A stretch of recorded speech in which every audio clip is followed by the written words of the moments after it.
नमो भगवते वासुदेवाय। दर्शकों, आज हम श्रीमद् भगवद गीता के 7वें अध्याय भगवत ज्ञान का अंतिम श्लोक सुनने जा रहे हैं। इस अध्याय में आपने देखा कि श्री कृष्ण अर्जुन को भगवत ज्ञान का उपदेश दे रहे हैं कि कुछ व्यक्ति सांसारिक मोहमाया में उलझकर इसे ही सब कुछ समझ बैठते हैं और वास्तव में कुछ जो स्थित प्रज्ञ हैं वह व्यक्ति उस भगवान के परम स्वरूप को जान लेते हैं और भगवत भक्ति में ही लगे रहते हैं और उस ईश्वर के असली स्वरूप को जान पाते हैं। इस सांसारिक मोह माया में वह उलझते नहीं हैं, उन्हें पता है कि यह सब कुछ क्षणिक है।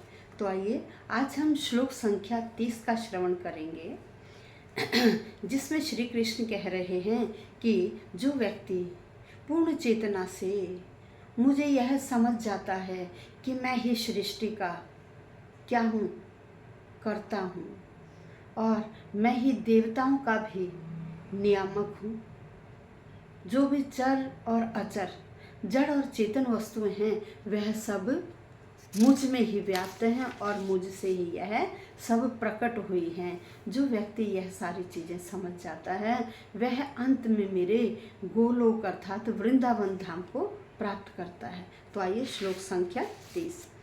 साधि भूतादि दैवम माम साधि यज्ञम च ये विदुः प्रयाण काले च माम ते विदुर युक्त चेतस है। अब आइए शब्दशः अर्थ। साधिभूत का मतलब है जो इस भौतिक जगत को चलाने वाला है, जो इस सांसारिक जगत को चलाने वाला है। फिर है भूताधिदैवम, कह रहे जो समस्त देवताओं को नियंत्रित करता है। सबसे पहले कहा कि जो इस समस्त संसार को चलाने वाला है, फिर उसके बाद कहा कि जो सभी देवताओं को नियंत्रित करने वाला है। माम मुझको, कौन कह रहा है यहाँ श्री कृष्ण कह रहे हैं कि माम मुझको साधि यज्ञम का मतलब है जो हर प्रकार के यज्ञों को नियंत्रित करता है। अभी सबसे पहले कहा भौतिक संसार को चलाने वाले, फिर कहा कि जो देवताओं को नियंत्रित करने वाले हैं, उसके बाद कहा कि जो सभी प्रकार के यज्ञों को भी नियंत्रित करने वाले हैं।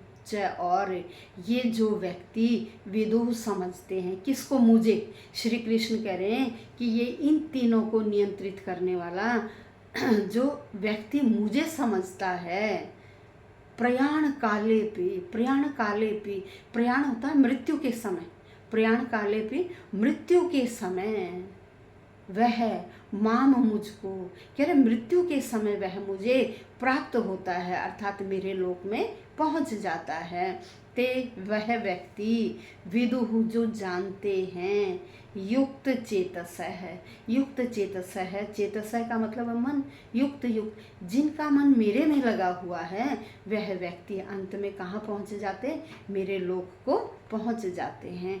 तो यहाँ श्री कृष्ण कहते हैं जो मुझ परमेश्वर को पूर्ण चेतना से इस भौतिक संसार को चलाने वाला, देवताओं को नियंत्रित करने वाला, यज्ञों को नियंत्रित करने वाला ऐसा समझता है, वह अपनी मृत्यु के समय मेरे जो मुझ भगवान का गोलोक है ना, उस गोलोक को प्राप्त होते हैं और वही मेरे असली स्वरूप को पहचान पाते हैं।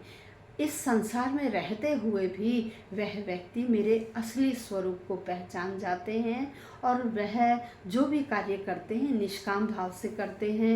उन्हें संगति भी कैसी मिलती है? आध्यात्मिक व्यक्तियों की संगति मिलती है और उनकी संगति से वह व्यक्ति भी आध्यात्मिक हो जाता है, भगवत भजन में लगा रहता है और भगवत भजन में लगा हुआ कार्य सारे करता है, लेकिन कैसे? निष्काम भाव से करता है, केवल कर्तव्य समझकर करता है। यह नहीं समझता कि मैं ये कार्य कर रहा हूँ, मुझे ये ऐसा फल मिलना चाहिए, वैसा फल मिलना चाहिए। उसके मन में इस प्रकार के भाव नहीं होते। वह निष्काम भाव से कार्य करता है और वही व्यक्ति कृष्ण भावना भावित कहलाता है। और उसकी संगति भी देखिए, संगति भी फिर उसकी कैसी होती है? कृष्ण भावना भावित व्यक्तियों के साथ ही संगति होती है, और उसका जो झुकाव है, आकर्षण है, वह अध्यात्म की और ज़्यादा हो जाता है।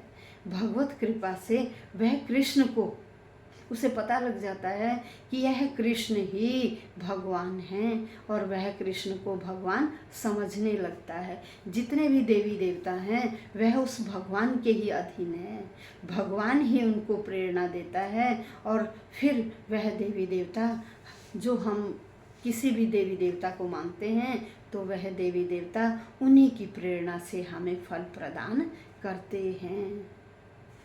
यह आज हमारा 7वां अध्याय संपूर्ण हो गया।